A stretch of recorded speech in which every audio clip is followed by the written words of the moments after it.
The neural interface embedded in Emma Rodriguez's temple pulsed with a soft amber glow, syncing with her emotional state as she sat cross-legged on the floor of her empty apartment.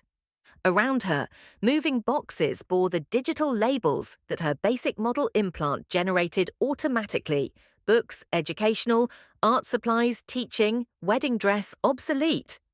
The last label made her wince, a micro-expression that her neural implant dutifully recorded and filed under stress indicators, elevated. 3 years. 3 years since her world had collapsed with the algorithmic precision of a social media algorithm reallocating attention from one content creator to another. Her fiancé, David Chen, marketing executive, influence maximizer, neural enhancement early adopter, had traded her in for her sister Sophia, with the casual efficiency of someone upgrading their personal brand.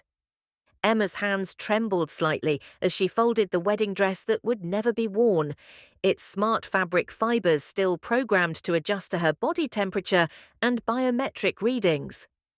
The dress had cost her 3 months' salary as a high school art teacher, purchased back when she'd believed that love was about more than social media metrics and neural compatibility scores. Her apartment's AI assistant chimed softly.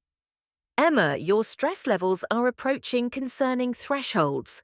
Shall I order mood stabilizers from the pharmacy drone?" "No," Emma said quietly, her voice echoing in the space stripped of personality. "I need to feel this." The AI paused, its algorithms struggling to process a human who actively chose discomfort over chemical optimization. In 2087, most people preferred their emotions mediated by neural interfaces and pharmaceutical precision.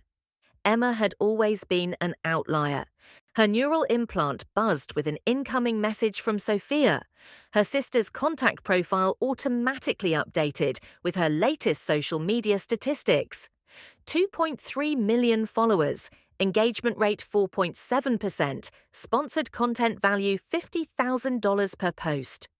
The message itself was a video, because of course it was. Sophia's face appeared in Emma's visual field, her features enhanced by the latest beauty filters that made her look like a living sculpture. Behind her, David moved through their Manhattan penthouse apartment, his own neural crown gleaming silver against dark hair as he managed his marketing firm's global campaigns through direct brain interface. "Emma!" Sophia's voice carried the artificial warmth that she'd perfected for her audience. "I know you're probably busy packing or whatever, but I wanted to make sure you saw our latest post. David surprised me with a trip to Neo-Tokyo, and the engagement photos are getting incredible traction. Look." The video shifted to show David and Sophia against the backdrop of Neo-Tokyo's neon-drenched skyline, their neural crowns synchronized to create matching light patterns that photographed beautifully for their combined 5 million followers. They looked perfect together. Two beautiful people whose relationship had been optimized for maximum social media impact. "Anyway," Sophia continued, "I hope you find whatever it is you're looking for in... Where are you going again?" "England? That's so random. But maybe the change will be good for you. You know, help you figure out what you really want to do with your life." The implication was clear. Teaching high school art wasn't a real career. Living without neural enhancements, social media optimization, and influence maximization wasn't a real life. Emma closed the message without responding, but her neural implant had already analyzed Sophia's biometric data embedded in the video file. Micro-expressions, stress hormones, neural activity patterns, all suggesting that Sophia's perfect life wasn't quite as perfect as her content claimed. "Interesting," Emma murmured, filing that information away for future consideration. She returned to her packing, but her mind wandered to the conversation that had ended everything. The memory surfaced with neural-assisted clarity, her basic implant retrieving the data from 3 years ago with perfect fidelity. She'd been standing in the kitchen of their shared apartment, grading student digital art portfolios on her tablet while David prepared his morning nootropic cocktail, a blend of cognitive enhancers that would optimize his brain chemistry for maximum productivity. "Emma, we need to talk," David had said, not looking up from his pharmaceutical routine. Something in his tone had made her set down her tablet. David's neural crown was active, cycling through data streams that painted his face in shifting blue light. He was multitasking, she'd realized, having their relationship-ending conversation while managing client campaigns and monitoring social media trends. "I've been doing some analysis," David continued, measuring neural stimulants with laboratory precision. "Our compatibility scores have been declining for months. Social media engagement on our couple content is down 40%. My personal brand metrics show negative correlation with our relationship visibility." Emma had stared at him, trying to process what she was hearing. "David, are you breaking up with me because of analytics?" "I'm being practical," David replied, finally giving her his full attention. His neural interface dimmed to standby mode. "Emma, I love you, but love isn't enough in today's economy. Relationships are strategic partnerships. They're about building influence, creating content, maximizing social capital." "And I'm bad for your social capital." David had the grace to look uncomfortable. "You don't optimize yourself, Emma. You don't enhance your appearance, you don't create content, you don't even maintain professional neural interfaces. You teach art to kids who will probably have their creativity automated away before they graduate." The words had hit like physical blows. "Those kids matter, David. Art matters. Not everything has to be optimized and monetized." "That's exactly the problem," David said gently, as if explaining to a child. "You're living in the past." Sophia gets it. She understands that success means building a brand, creating influence, becoming someone who matters in the attention economy. "Sophia." David's neural crown flickered, a micro-expression that suggested he'd revealed more than intended. "We've been talking about life, about goals, about what success really means." Emma felt her world shifting beneath her feet. "How long have you been talking?" "Emma." "How long, David?" 6 months, David admitted, but it started as professional consultation. She needed marketing advice for her influence campaigns. And it became personal. "We're compatible," David said, his neural interface displaying biometric data to support his claim. "Our neural patterns sync, our social media engagement amplifies when we collaborate, our combined earning potential is exponentially higher than either of us could achieve individually." Emma looked around their apartment, the space they'd shared for 2 years, filled with art books and her students' gifts, plants that she'd nurtured, photos of them from before David had become obsessed with optimization and efficiency. "What about what we built together?" she asked quietly.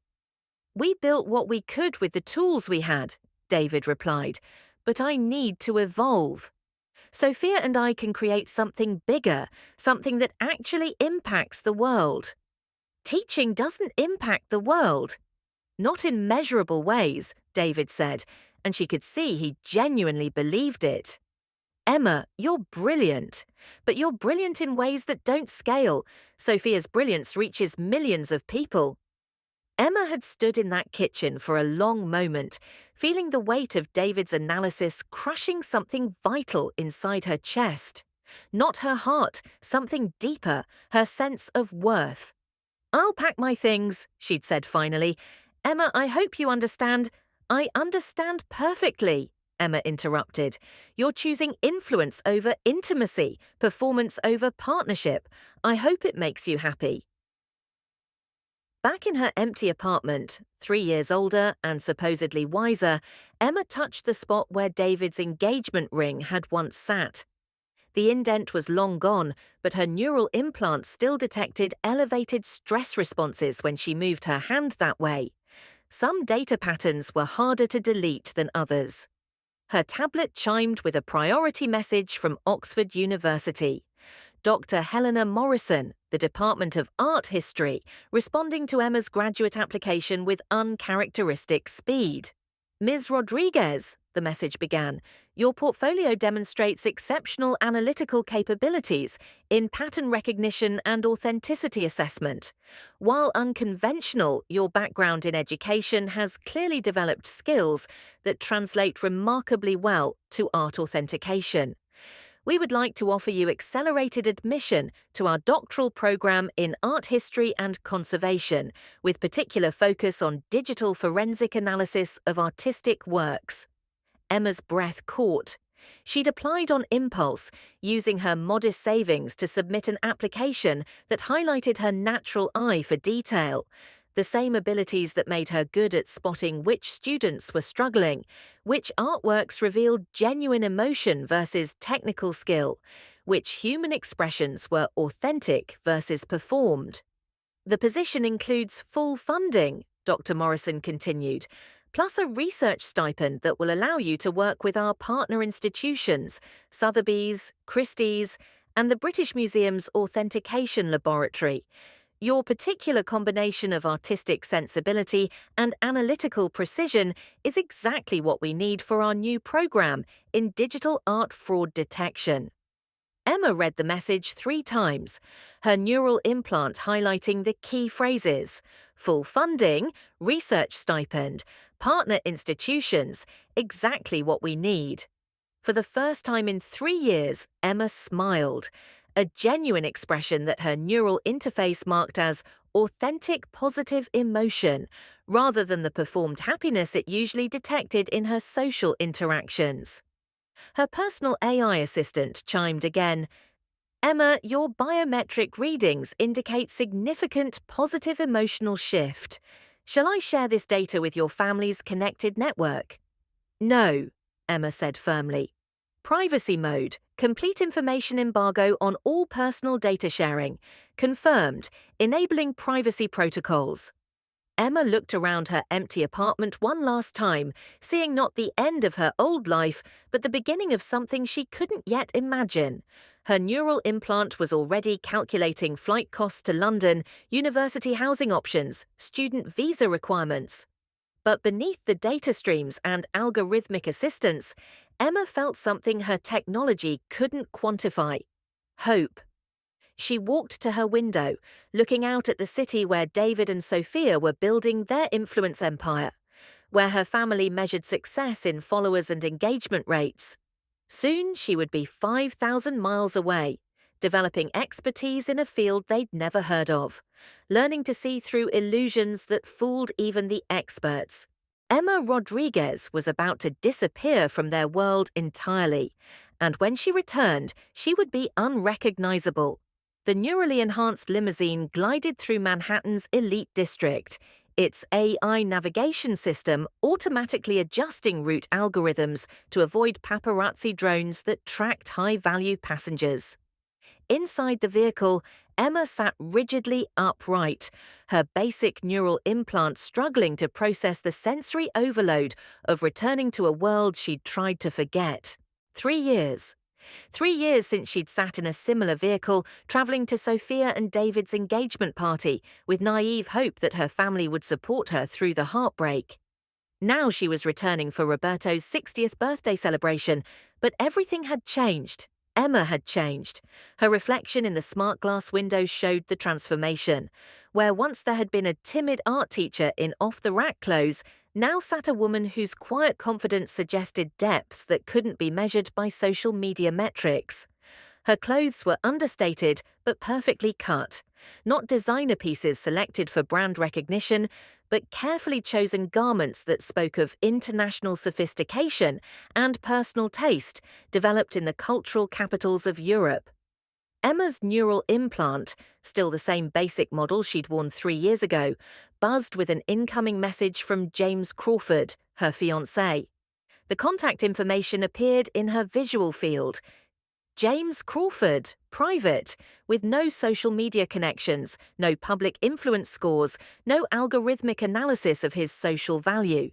Just his name, and below it, a single data point that made Emma smile.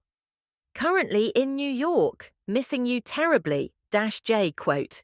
She composed a quick response through her neural interface quote, at the family celebration now, wish me luck. His reply came instantly. You don't need luck, darling. You have something far more powerful, authenticity.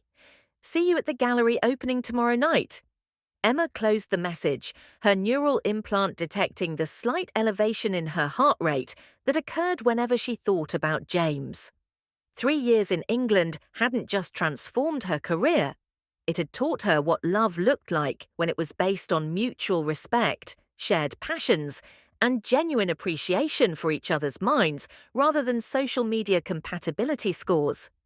The limousine pulled up to the Rodriguez family's estate in Westchester, a modernist mansion that Roberto had built as a monument to his success in construction and real estate development. Emma had grown up here, but now she saw it with eyes trained to analyze authenticity versus performance. The house was beautiful, but it was also a careful construction of status symbols designed to impress visitors rather than provide genuine comfort for its inhabitants. We have arrived at your destination, the limousine's AI announced. Shall I wait for return transportation? No, thank you, Emma replied, knowing that James would be picking her up later, a detail she hadn't shared with her family. Emma stepped out of the vehicle and walked toward the house, her footsteps clicking on Italian marble that Roberto had imported at great expense because it photographed well for Carmen's social media posts about their lifestyle. The sound echoed across water features and sculptural elements that had been selected by a team of design consultants rather than chosen for personal meaning. Through the floor-to-ceiling smart glass windows, Emma could see the party in full swing. Her family and their social circle moved through the space with choreographed precision, their neural crowns creating shifting patterns of light as they networked, shared content, and performed the elaborate dance of social media optimization that passed for conversation in their circle. Emma paused at the threshold, her basic neural implant automatically scanning the guest list through proximity detection. 67 attendees, their collective influence metrics displayed in her visual field like a stock market readout. Combined social media reach, 47 million followers. Average neural enhancement level, premium tier. Estimated net worth of attendees, $2.3 billion. These were the people who had watched her humiliation 3 years ago, who had sided with Sophia and David because their relationship made better content, generated more engagement, created more social capital, who had treated Emma's teaching career as a hobby rather than a calling, her authentic emotions as inconvenient obstacles to family harmony. Now they were about to discover how wrong they'd been about everything. Emma pressed her hand to the biometric scanner, which immediately recognized her genetic signature despite the years of absence. The door opened with a soft chime, and she stepped into her childhood home. The conversation didn't stop immediately. Most guests were too absorbed in their own neural interfaces and social media content creation to notice her entrance. But Emma caught the moment when recognition began to ripple through the crowd like a virus spreading through a network. "Is that Emma?" she heard someone whisper. "Emma Rodriguez. I thought she was in Europe or something. She looks completely different."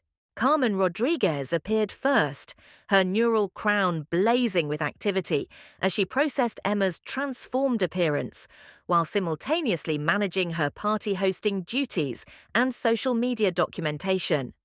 Emma's mother had always been beautiful, but 3 years of neural enhancement and aesthetic optimization had given her an artificial perfection that made her look like a living filter. "Emma!" Carmen exclaimed, embracing her daughter while her neural interface automatically captured the reunion for later social media sharing. "My God, look at you! You look so sophisticated." Emma accepted the hug, noting how her mother's neural crown immediately began analyzing her appearance, her clothes, her confidence level, calculating how this unexpected transformation would affect the family's social media narrative. "Hello, Mama," Emma said quietly. "You look well." "I look fabulous, darling. Dr. Chen's enhancement protocols are absolutely miraculous." Carmen held Emma at arm's length, studying her with the analytical precision of someone whose life depended on optimizing appearances. "But you, Emma, what have you been doing in England? You look like you've been living in a completely different world." "I have been," Emma replied, her voice carrying new depths that made Carmen's neural interface flag her daughter's communication patterns as significantly evolved. Roberto appeared beside them, his own neural enhancements more subtle but equally sophisticated. Emma's father had built his construction empire through shrewd investment and genuine business acumen. But success in their social circle required constant technological optimization and influence management. "Mija," Roberto said, embracing Emma with genuine warmth that his neural interface couldn't artificial generate. "I'm so glad you came home." "We missed you." Emma felt the familiar ache of loving parents who had never quite understood her choices. "I missed you too, Papa." "What have you been doing over there?" Roberto asked. "Your mother shows me Sophia's posts all the time, but we never hear about your adventures." Before Emma could answer, Sophia herself appeared, moving through the crowd with the practiced grace of someone whose every movement was optimized for visual appeal. Emma's sister looked exactly as perfect as her social media content suggested. Neural enhancements had preserved her beauty while amplifying it, and her designer dress probably cost more than Emma had once made in 3 months of teaching. "Emma!" Sophia's voice carried across the party, drawing attention from guests whose neural interfaces immediately began documenting the sister reunion. "Oh my God, I cannot believe you're actually here." Sophia embraced Emma with performed enthusiasm, her neural crown analyzing Emma's transformation while simultaneously broadcasting the moment to her millions of followers. Emma felt herself being evaluated, categorized, turned into content for Sophia's personal brand narrative. "Hello, Sophia," Emma said calmly. "Congratulations on your marriage." "Thank you." "Can you believe it's been 3 years? David and I have built such an incredible life together. Our influence campaigns are reaching new audiences every quarter, our brand partnerships are absolutely revolutionary, and our neural compatibility scores just keep improving." Emma nodded politely, noting how Sophia's description of her marriage sounded like a business report rather than an expression of love or happiness. David materialized beside Sophia as if summoned by her neural interface, which, Emma realized, he probably had been. Emma's former fiancé looked successful, confident, optimized for maximum social impact. His neural crown was top-tier technology that enhanced his cognitive capabilities while managing his marketing empire's global operations through direct brain interface. "Emma," David said, his voice carefully neutral, "you look incredible. Really, I hardly recognized you." Emma studied David's face, noting the micro-expressions that her years of analyzing art authenticity had taught her to detect. Surprise, certainly, attraction, which she found amusing, but underneath, something that looked suspiciously like regret. "Thank you, David," Emma replied. "You look exactly the same." The comment landed with surgical precision.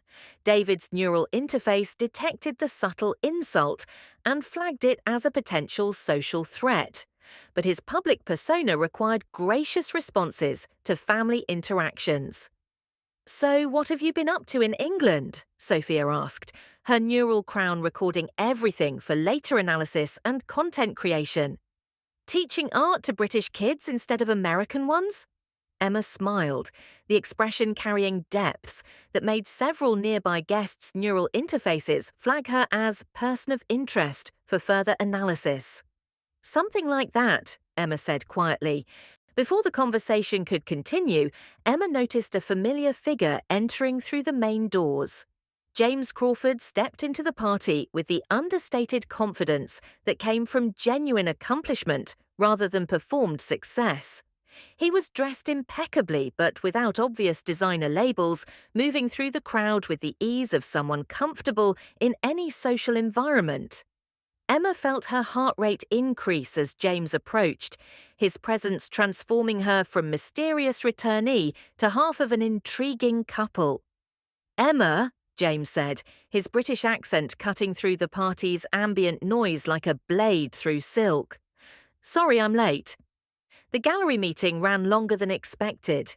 He kissed her cheek with casual intimacy that made it clear they were more than acquaintances, sending ripples of curiosity through the assembled guests whose neural interfaces immediately began analyzing this unexpected development.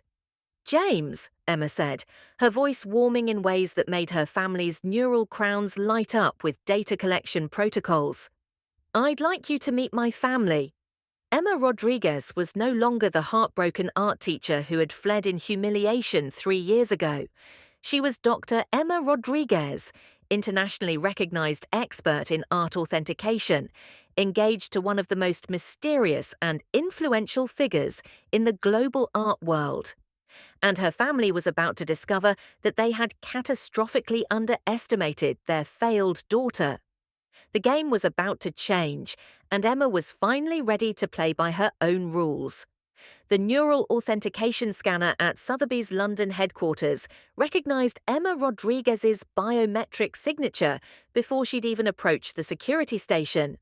Her clearance level, updated just hours before by Dr. Helena Morrison's department at Oxford, now granted her access to the auction house's most secure authentication laboratories, where art worth hundreds of millions awaited her analysis. "Dr. Rodriguez," the security AI announced through hidden speakers, "you have priority clearance for Laboratory 7. Mr. Hensworth is waiting for your assessment of the Monet collection." Emma nodded to the human security guard, a courtesy that her neural implant noted as unnecessary social interaction, but which she maintained anyway. 18 months in England had taught her that authentic human connection couldn't be algorithmic optimized, despite what David and her family believed. The elevator carried her to the 7th floor, where the art authentication laboratory hummed with technology that would have seemed magical just a decade earlier. Spectral analysis systems examined brushstrokes with molecular precision. Chemical dating equipment could determine the exact year a canvas had been prepared. Neural pattern recognition algorithms compared artistic techniques across centuries of documented work. But Emma had discovered something the technology couldn't replicate: intuition trained by years of looking at children's artwork and learning to distinguish genuine emotion from practiced technique. That same ability, refined through Oxford's rigorous doctoral program, now made her one of the few experts who could spot sophisticated forgeries that fooled even the most advanced authentication systems. "Dr. Rodriguez!" Charles Hensworth, Sotheby's head of authentication, approached with the barely contained excitement of someone who just avoided a catastrophic mistake. "Thank God you're here. The Monet Water Lilies collection, 6 pieces, estimated value £42 million. There's something about them that our systems can't quite identify." Emma set down her equipment case, her neural implant automatically interfacing with the laboratory's analysis systems. Data streams flowed across her visual field: spectral readings, brushstroke analysis, canvas composition reports. Everything looked perfect. Too perfect. "Show me the pieces," Emma said quietly. Hensworth led her to the climate-controlled display area where 6 Monet paintings hung under precisely calibrated lighting. To most observers, they were magnificent examples of the master's late work: shimmering water surfaces that seemed to move with captured light, brushwork that achieved the perfect balance between precision and impressionistic freedom. Emma approached the first painting, her trained eyes moving systematically across its surface, while her neural implant recorded her micro-expressions and biometric responses for later analysis. After 30 seconds, she stepped back. "They're all fake," she said simply. Hensworth's face went pale. "All of them? But Dr. Rodriguez, our systems show—" "Your systems show exactly what the forger wanted them to show," Emma interrupted, moving to the second painting. "Look at the brushwork in the water reflections." Monet's hand tremor from his cataracts created specific irregularities in his late work. These paintings replicate the tremor perfectly, but they replicate it consistently across all 6 pieces. She pointed to details invisible to untrained eyes. "A forger studies the master's technique and reproduces it systematically, but Monet's condition varied day by day, hour by hour. The authentic inconsistency is missing." Emma's neural implant chimed with an incoming priority message from James Crawford. She accepted it through subvocal communication, his voice filling her consciousness while she continued examining the paintings. "Darling, are you available for dinner tonight?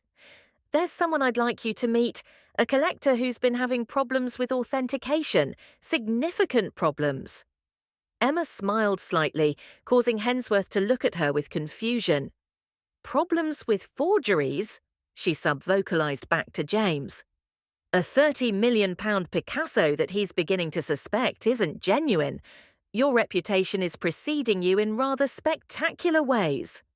"I'll be there," Emma replied silently, then returned her attention to Hensworth, who was processing the implications of her analysis. "Dr. Rodriguez, if these are forgeries, the insurance implications alone." Hensworth trailed off, calculating financial catastrophes in real time. "They're sophisticated forgeries," Emma clarified, "possibly the best I've seen. But the forger made one crucial mistake. They tried to be more perfect than the original master." Emma's neural implant buzzed with a priority alert from her AI assistant. "Dr. Rodriguez, your authentication success rate has now prevented approximately $187 million in fraudulent art purchases over the past 18 months. Your professional reputation metrics indicate exponential career growth trajectory." She dismissed the notification with practiced ease. The numbers were satisfying, but they weren't why she'd thrown herself into this work with such intensity.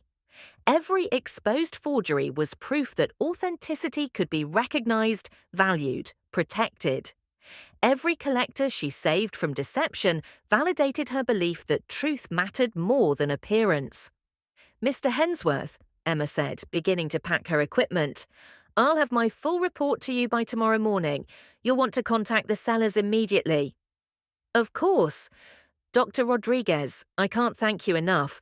This would have been—" Hensworth shook his head. "Catastrophic doesn't begin to cover it."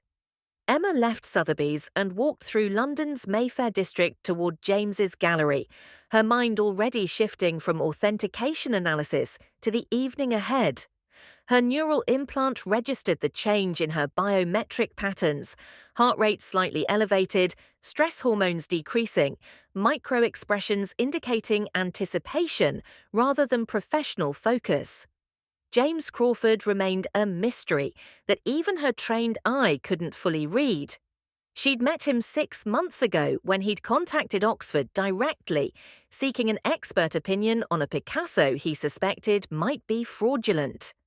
Emma had examined the piece and confirmed his suspicions, saving him £30 million and apparently earning his permanent gratitude. What followed had been a courtship unlike anything Emma had experienced. Where David had optimized their relationship through neural compatibility algorithms and social media metrics, James approached her with old-fashioned attention to her thoughts, her expertise, her personality traits that couldn't be quantified by any interface. He was brilliant, Oxford-educated, fluent in 5 languages, capable of discussing art history with the same depth she brought to authentication. He was successful. Though the exact scope of his wealth remained mysterious, his lifestyle suggested resources that dwarfed even her family's social circle. Most importantly, he was genuinely interested in her mind rather than her optimization potential. Emma's neural implant chimed with an incoming message from Sophia, transmitted through their family's shared network. Emma almost dismissed it automatically, but curiosity made her accept the communication. Sophia's face appeared in Emma's visual field, but something was wrong with the usual perfection. Her sister's neural enhancements were working overtime to maintain her flawless appearance, but Emma could see stress markers that the beauty filters couldn't quite hide. "Emma! God, I can't believe you're still maintaining communication blackout with the family. Do you know how worried Mama and Papa have been? You just disappeared to England and went completely dark on social media. It's like you don't exist anymore." Emma deleted the message without responding, her neural implant filing Sophia's communication under family drama low priority. But as she approached James's gallery, Emma found herself thinking about the sister who'd grown increasingly desperate to maintain an illusion of success that was crumbling in real time. James Crawford's private gallery occupied the townhouse's ground floor, its walls displaying a collection that would make major museums envious. Emma's trained eye immediately catalogued pieces worth tens of millions of pounds, a genuine Picasso sketch, 2 Van Gogh studies, a Degas ballerina sculpture, and several contemporary works by artists whose value her authentication expertise had helped establish. James himself stood before a recent acquisition, a painting that Emma's neural implant immediately flagged as authentication pending. He was dressed in casual elegance that suggested someone comfortable with wealth but not defined by it. His posture relaxed as he studied the artwork with genuine appreciation rather than ownership satisfaction. "Emma," James said, turning as she entered. His accent carried the educated precision of someone who'd attended the best schools, but had never lost his appreciation for learning. "Perfect timing. I was just contemplating whether this Cézanne study is everything the seller claimed." Emma approached the painting, her professional instincts engaging automatically. "From his Montagne Sainte-Victoire series." "Supposedly, though something about it has been bothering me since it arrived." Emma studied the piece for 60 seconds, her neural implant recording micro details while her trained eye assessed brushwork, color application, and compositional choices. The painting was beautiful, technically accomplished, and completely wrong. "It's fake," Emma said quietly, "but an extraordinarily good fake. The brushwork mimics Cézanne's technique perfectly, the color palette is historically accurate, even the canvas aging looks authentic." James smiled, the expression transforming his face from handsome to devastating. "What gave it away?" "The mountain," Emma replied, moving closer to point at details invisible to most observers. Cézanne painted Montagne Sainte-Victoire obsessively, but always from life. This forger painted from photographs of Cézanne's other works. The perspective is composite rather than observed. "Meaning?" Emma turned to face James, finding herself caught in his direct attention in a way that made her neural implant register elevated stress responses. "Meaning the forger studied Cézanne's existing paintings of the mountain and created a new work based on those studies. But Cézanne never painted the same view twice. Every authentic piece shows the mountain from a specific location at a specific time of day." James stepped closer, close enough that Emma could smell his cologne, something expensive but understated, like everything else about him. "And this piece shows the mountain from 3 different locations simultaneously. It's technically perfect, but geographically impossible." "Brilliant," James said softly, his gaze fixed on Emma's face rather than the painting. Most experts would have missed that entirely. Emma felt heat rise to her cheeks, a response her neural implant noted with interest. "It's what I do." "What you do," James replied, is see truth where others see what they want to see. That's an extraordinary talent.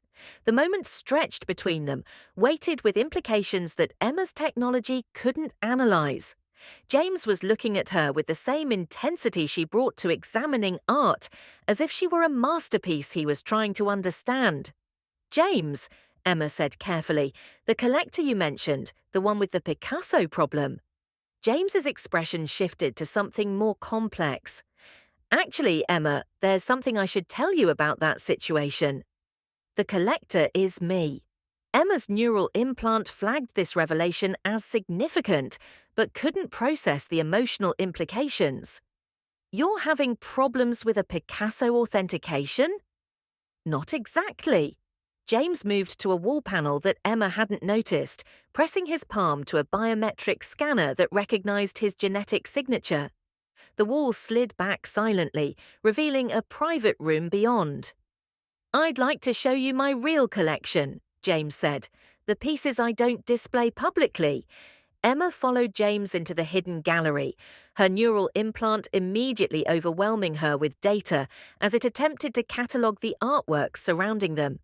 Paintings by masters whose works were supposed to be in major museums, sculptures that art historians considered lost, sketches and studies that could rewrite understanding of artistic development across centuries. "James," Emma whispered, "this collection must be worth—" "More than most countries' GDP, James finished quietly. "Emma, I need to tell you something about my family, my work, and why I really sought out your expertise 6 months ago." Emma's professional instincts warred with emotions that her neural interface couldn't quantify.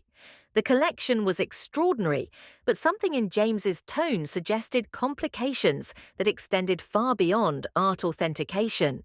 "My family has been collecting art for 400 years, James continued, moving deeper into the hidden gallery. "We've preserved pieces through wars, revolutions, and economic collapses. But in recent decades, we've faced a new threat: sophisticated forgeries that can fool traditional authentication methods." Emma understood immediately. "Someone's been targeting your collection specifically. Someone's been replacing pieces in my collection with forgeries so perfect that even our insurance experts haven't detected them. We've lost an estimated £200 million worth of authentic art over the past 5 years." Emma's neural implant processed the implications. A sophisticated art fraud operation targeting one of the world's most valuable private collections.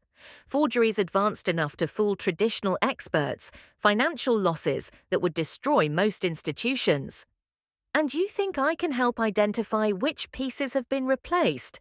James stopped before a Van Gogh self-portrait that Emma's neural interface immediately flagged as potentially authentic despite its supposed location in the Van Gogh Museum in Amsterdam. "Emma, I think you're the only person who can help. Your ability to see authenticity goes beyond technical analysis. You understand the emotional honesty that separates genuine art from skilled reproduction." James turned to face her directly, his expression serious in a way that made Emma's neural implant register his biometric patterns as highly significant emotional state. "But before we go any further, I need you to understand what you'd be getting involved in. This isn't just about authentication, it's about recovering stolen art, identifying international fraud networks, and potentially putting ourselves in danger from people who've invested millions in sophisticated criminal operations." Emma looked around the hidden gallery, her mind racing through the implications. James wasn't just a wealthy collector seeking authentication expertise. He was asking her to help expose and recover from one of the most sophisticated art fraud operations in history. "James," Emma said quietly, "how long have you been planning to ask me this?" His smile was rueful, acknowledging the complexity of his approach. "Since the moment you identified the fake Picasso I showed you 6 months ago. Emma, I've been looking for someone with your specific combination of technical expertise and authentic insight for years."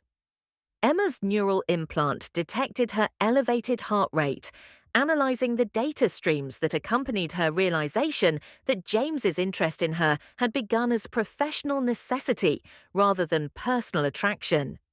"So this has all been professional?" Emma asked, her voice carefully neutral despite the emotional turmoil that her technology could measure but not interpret. James moved closer, his hand reaching up to touch her face with a gentleness that made Emma's neural interface spike with contradictory readings. "Emma," he said softly, "it began as professional necessity, but it became something much more important the moment I realized that your ability to see truth extends far beyond art authentication." Before Emma could respond, James leaned down and kissed her, his mouth moving against hers with a passion that sent her neural implant into analytical overdrive. The kiss tasted like possibility and danger, like truth and deception, intertwined so completely that even her trained instincts couldn't separate them. When they broke apart, Emma's neural interface was flashing warnings about elevated stress hormones and emotional volatility. But her authentic response was much simpler. She wanted more. "James," Emma said, her voice slightly breathless, "I need to know something before I agree to help with your collection. Anything. Are your feelings for me authentic, or are they optimized for maximum professional cooperation?" James laughed, the sound rich with genuine amusement. "Emma, after 6 months of watching you expose forgeries that fooled everyone else, do you really think I'd try to deceive someone with your particular talents?" Emma considered this, her analytical mind weighing possibilities, while her emotional response remained steady. James felt real in a way that David never had, even when David's neural compatibility algorithms had suggested perfect relationship metrics. "All right," Emma said, "show me what you need me to authenticate." James smiled, the expression carrying relief and anticipation in equal measure. "There's one more thing, Emma. The authentication work I need will require several months of intensive collaboration, close collaboration." "How close?" James moved to another wall panel, revealing a staircase that led to the upper floors of the townhouse. "I'd like you to move in with me. Officially, you'll be my art authentication consultant." "Unofficially?" "Unofficially," Emma prompted. "Unofficially, I'd like to find out what happens when two people who specialize in recognizing authenticity stop maintaining professional distance." Emma followed James up the staircase, her neural implant recording biometric data that would later be analyzed for patterns of attraction, trust, and emotional investment. But for the first time in 3 years, Emma found herself more interested in what her technology couldn't measure than what it could quantify. At the top of the stairs, James opened a door to reveal a living space that managed to be both luxurious and comfortable, filled with art and books and evidence of someone who valued beauty over optimization. "Emma," James said, taking her hand, "I should probably mention that accepting this arrangement would mean extended absence from your family and previous social connections. Months of work in private settings with minimal external communication." Emma thought about Sophia's desperate message, about David's regret-tinged expression at the party, about her parents' concern mixed with disappointment in her life choices. "James," Emma said, moving closer to him in the soft lighting of his private space, "I think extended absence from my family might be exactly what I need." This time, when James kissed her, Emma's neural implant detected patterns it classified as optimal romantic compatibility, but Emma barely noticed the data streams. She was too busy discovering what authentic connection felt like when it wasn't mediated by algorithms or optimized for social media performance. 6 months later, as she prepared to return home for her father's birthday party, Emma would realize that her time with James had transformed her in ways that no neural enhancement could replicate. She'd learned to trust her instincts over her technology, to value authentic connection over performed relationships, and to recognize her own worth independent of others' approval. She'd also learned that sometimes the most valuable discoveries came from people who appreciated what you could see, not what you looked like while seeing it. But that night, moving into James's private world of hidden galleries and authentic masterpieces, Emma simply let herself feel grateful for a man who'd sought out her expertise and discovered her heart in the process. Her neural implant registered the evening as significant positive emotional experience. But Emma was learning that the most important experiences were often the ones that couldn't be quantified by any technology. Some truths, she was discovering, were too authentic to be optimized. The Westchester Elite Country Club's neural integration systems detected Emma Rodriguez's arrival before her vehicle had even passed through the security gates. Her biometric signature, updated through international databases during her years in England, now flagged her as person of interest high value, rather than the family member standard access she'd held 3 years ago. The club's AI concierge automatically upgraded her parking assignment and prepared member services for a VIP guest whose professional reputation had preceded her return. Emma stepped out of the autonomous vehicle James had arranged, a hydrogen-powered Bentley that whispered wealth without shouting it, and surveyed the country club that had been the backdrop for so many family gatherings where she'd felt invisible. The building itself was a monument to algorithmic perfection, smart glass facades that adjusted for optimal social media photography, atmospheric processors that maintained perfect comfort for neural implant sensitivity, and holographic displays that showcased member achievements in real time. Through the entrance windows, Emma could see Roberto's birthday celebration in full swing. 67 guests moved through the space with choreographed precision, their neural crowns creating shifting patterns of light as they networked, shared content, and performed the elaborate social media optimization rituals that passed for conversation in their circle. Emma paused at the entrance, her neural implant automatically scanning the guest list through proximity detection. Combined social media reach, 47 million followers. Average neural enhancement level, premium tier. Estimated collective net worth, $2.3 billion. These were the people who had watched her humiliation 3 years ago, who had sided with Sophia and David because their relationship generated better content and more social capital. Now they were about to discover how catastrophically they'd underestimated the failed sister. Emma's reflection in the smart glass doors showed the complete transformation she'd undergone. Gone was the insecure art teacher in discount clothing. In her place stood a woman whose quiet confidence radiated from every carefully chosen detail. A midnight blue dress that whispered rather than shouted expense, jewelry that suggested European sophistication, posture that came from moving comfortably through international elite circles for 3 years. But the real change was deeper than aesthetics. Emma had learned to trust her own expertise over others' opinions, to value authentic accomplishment over performed success, to recognize her worth independent of any neural compatibility algorithm or social media metric. Dr. Rodriguez, the club's AI, greeted her as she approached the entrance. "Welcome back. Your access has been upgraded to reflect your current professional status. Mr. Rodriguez's celebration is in the Monet Gallery."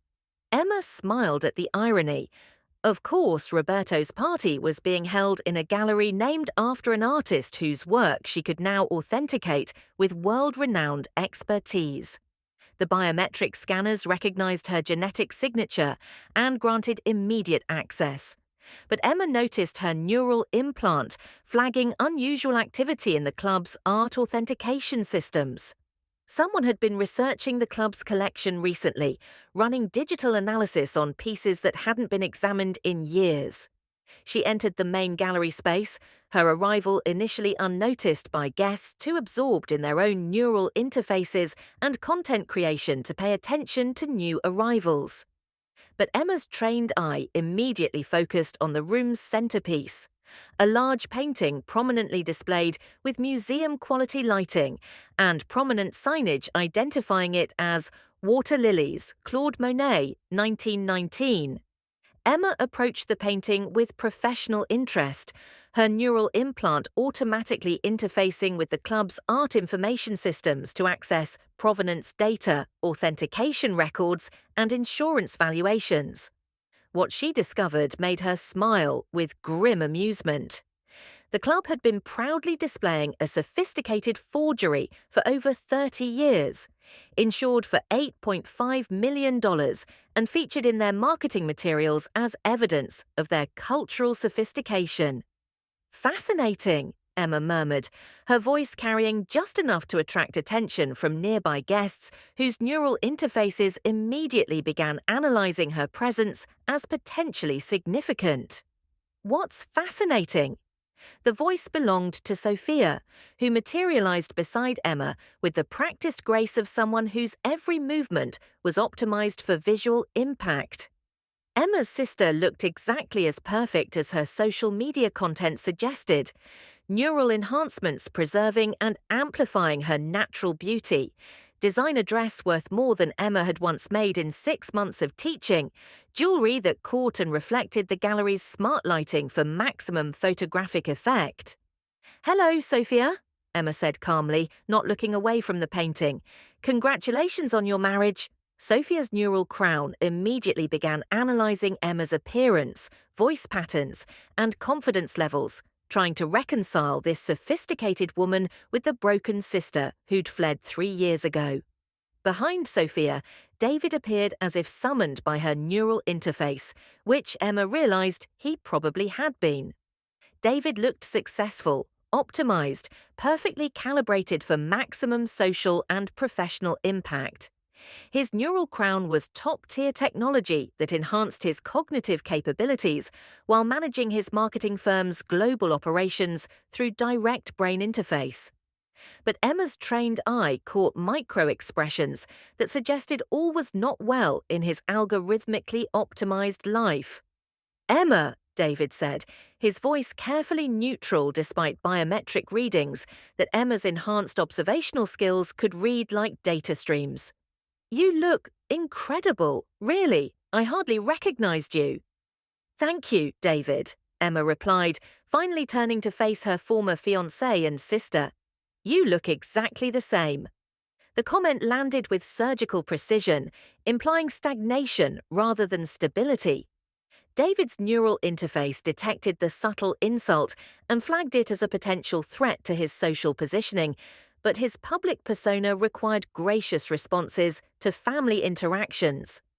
"So what brings you back to New York?" Sophia asked, her neural crown recording everything for later content analysis while maintaining the performed warmth she'd perfected for her audience.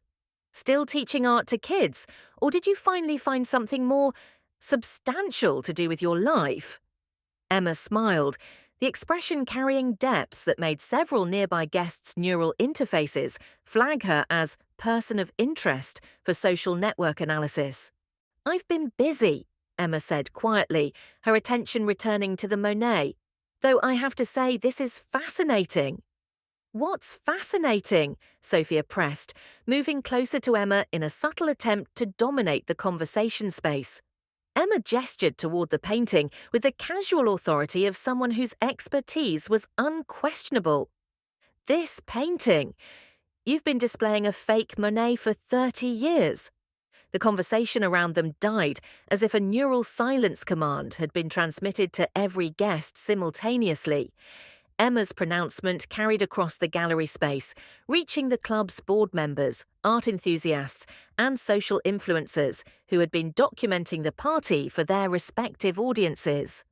Club President Harrison Whitmore approached with the aggressive confidence of someone whose authority had just been challenged in his own establishment.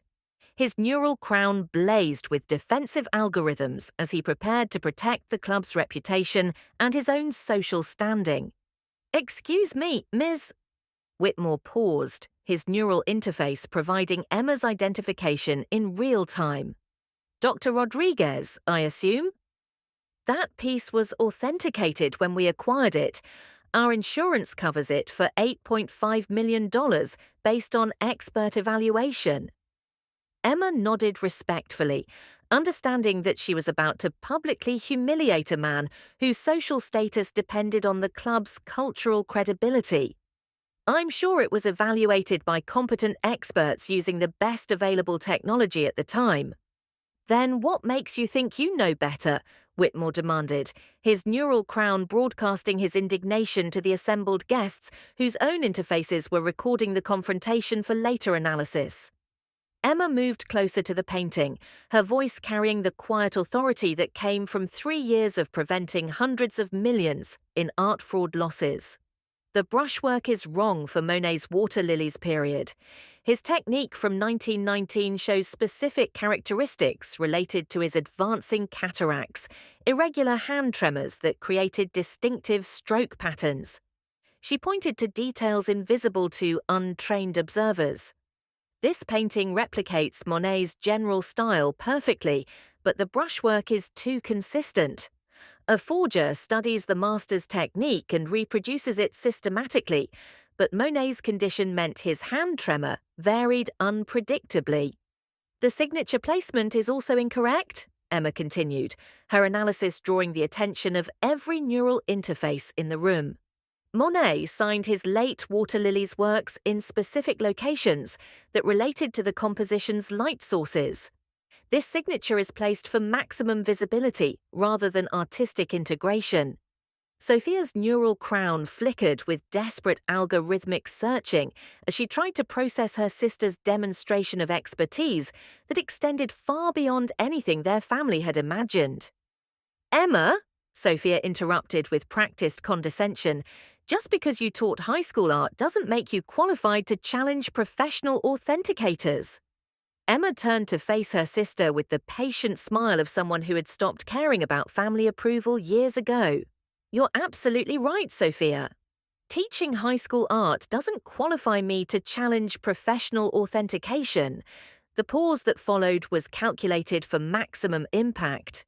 But my doctorate in art history from Oxford University does, along with my certification from the International Association of Art Authentication, my 3 years working with Sotheby's, Christie's, and the Metropolitan Museum's Authentication Laboratory, and my current position as the world's leading expert in Renaissance and Impressionist forgery detection. The gallery fell into the kind of silence that occurred when neural interfaces collectively registered a paradigm shift too significant for immediate processing. Sophia's neural crown actually flickered and required a brief restart cycle.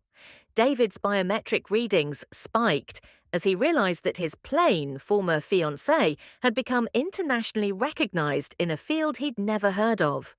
Club President Whitmore's face went pale as he calculated the insurance implications of displaying a fake masterpiece for 3 decades.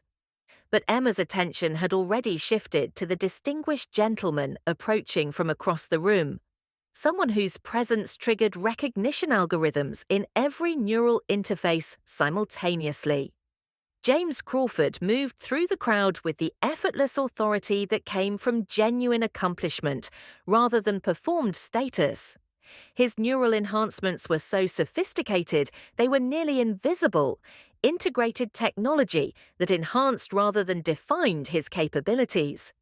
Every guest's interface immediately identified him as one of the world's most influential philanthropists. But Emma saw something more important: the man who had recognized her worth before anyone else thought to look for it. Dr. Rodriguez, James said, his British accent cutting through the gallery's stunned silence like warm honey. I thought I heard your voice. What brings you to this charming gathering? Emma felt her heart rate elevate in ways her neural implant marked as authentic positive response, rather than the performed emotions it usually detected in social situations. James! Emma's face lit up with genuine warmth that made her sister's neural crown work overtime analyzing the transformation. I didn't know you'd be here. Everyone, this is James Crawford. The collective intake of breath was audible as 67 neural interfaces simultaneously accessed James Crawford's public profile. Billionaire philanthropist, heir to a British art collection worth more than most museums. Anonymous donor whose charitable foundations had transformed communities across 3 continents. Emma's family stood frozen as they realized their failed daughter was on intimate terms with one of the world's most eligible and influential men. James approached Emma with the kind of territorial warmth that made every neural interface in the room flag their relationship as romantically significant. "I should have known you'd spot the forgery immediately," James said, taking Emma's hand with casual intimacy that sent ripples of speculation through the assembled guests. "Your eye for authenticity is truly unparalleled." David stepped forward with desperate aggression, his neural crown calculating social recovery strategies in real time. "Emma, you didn't mention you knew Mr. Crawford." James studied David with polite interest that somehow managed to be completely dismissive. "And you are?" "David Chen," Emma replied before David could answer. "My former fiancé, James, is my colleague." James's smile could have powered the club's neural grid. "Actually, darling, I think it's time we told them." Before Emma could respond, James reached into his jacket pocket and produced a vintage Cartier ring box, opening it to reveal an Art Deco engagement ring that made several guests audibly gasp. "Emma Rodriguez," James said, his voice carrying across the silent gallery. "Brilliant art expert, most extraordinary woman I've ever known. Will you marry me? Again?" Emma laughed, the sound rich with genuine happiness, as she extended her right hand to show the matching engagement ring she'd been wearing all evening. "We've been engaged for 6 months, Emma announced to the assembled crowd, whose neural interfaces were working overtime to process the social implications. "We just wanted to keep it private until tonight." The gallery erupted in algorithmic chaos as every neural crown simultaneously began updating social network databases, calculating influence metrics, and adjusting social positioning relative to this new information. Carmen Rodriguez pushed through the crowd, her neural interface sparking with emotional overload as she processed the reality that her failed daughter was engaged to one of the world's most eligible billionaires. "Emma," Carmen whispered, "I don't understand. When did you?" James stepped in with British gallantry, addressing Emma's parents with the effortless charm that had made him welcome in royal courts and corporate boardrooms worldwide. "Mr. and Mrs. Rodriguez," James said, "I owe you tremendous gratitude. You raised a daughter whose integrity and expertise saved my family's art collection from a sophisticated fraud operation." Emma identified 47 forged pieces worth over $100 million that had been replacing authentic works in our private collection. Roberto's neural interface nearly overloaded as he processed the financial implications of his daughter's expertise. Club President Whitmore stepped forward with desperate damage control algorithms running at maximum capacity. "Dr. Rodriguez, would you consider consulting on our collection? We'd be honored to have your professional assessment." Emma's smile was gracious, but carried the authority of someone whose expertise commanded premium rates. "I'll have my assistant schedule something, Mr. Whitmore. My consultation rate is $50,000 per piece, with a minimum assessment fee of $500,000 for institutional collections." Carmen actually dropped her champagne flute, the smart glass automatically adjusting its molecular structure to prevent shattering, but creating a dramatic crash that drew everyone's attention. $50,000, Carmen gasped, per piece? James's pride was obvious as he addressed the assembled crowd, whose neural interfaces were frantically updating their social network assessments of Emma's value and influence. "Emma's authentication work has prevented over $300 million in art fraud losses," James announced. "Museums compete internationally for her expertise." "See, it's only 8 p.m., David said desperately, trying to extend any opportunity for private conversation with Emma. James smiled with British understatement that somehow managed to be devastating. In New York, yes, but our reservations are at Le Bernardin in Manhattan, followed by a red-eye flight to London. Emma has a consultation tomorrow morning with the National Gallery about a potentially authentic Da Vinci sketch. As Emma prepared to leave with James, surrounded by family members whose neural interfaces were still processing the magnitude of their misjudgment, she realized that the greatest revenge wasn't making them suffer. It was making them understand that their approval had never been necessary for her success. Sophia approached one final time, her neural crown dark for perhaps the first time in years. "Emma, I'm sorry for everything." Emma embraced her sister, feeling genuinely compassionate towards someone who had built her identity around external validation rather than authentic accomplishment. "Sophia, you did me the greatest favor of my life when you and David got together," Emma said gently. "You freed me to become who I was always meant to be." As Emma left the country club on James's arm, she caught her reflection in the smart glass doors. No longer the heartbroken teacher who had fled in humiliation, but Dr. Emma Rodriguez, internationally renowned expert, engaged to a man who celebrated rather than diminished her authenticity, finally comfortable in her own extraordinary skin.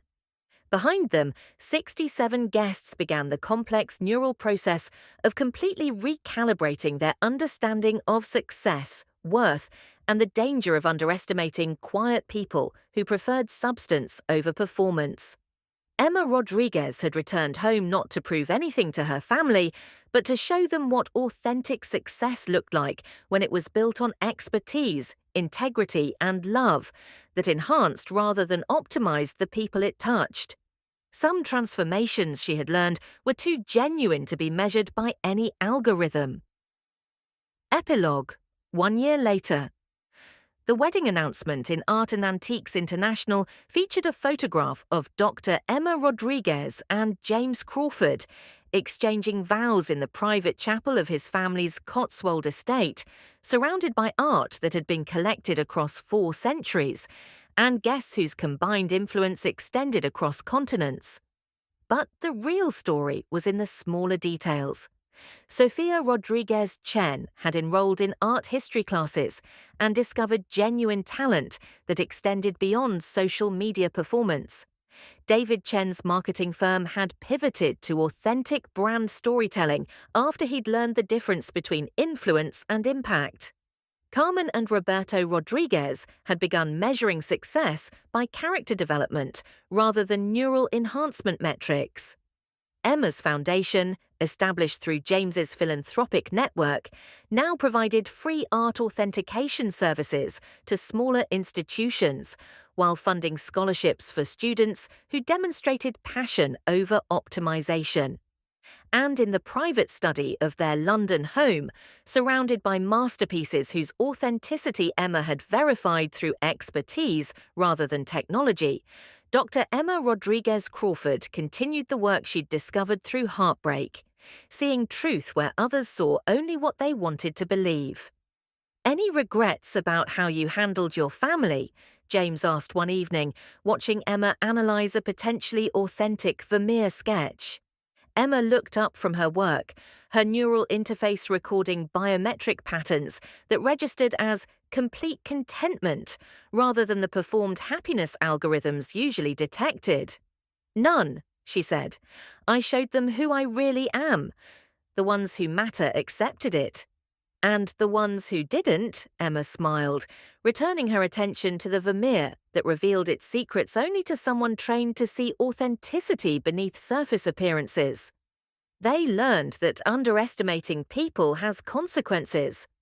But more importantly, they learned that love isn't about compatibility scores or social media metrics. It's about recognizing someone's true value and helping them shine. James moved behind her chair, his hands resting on her shoulders as he studied the sketch that might rewrite art history if Emma's analysis proved correct.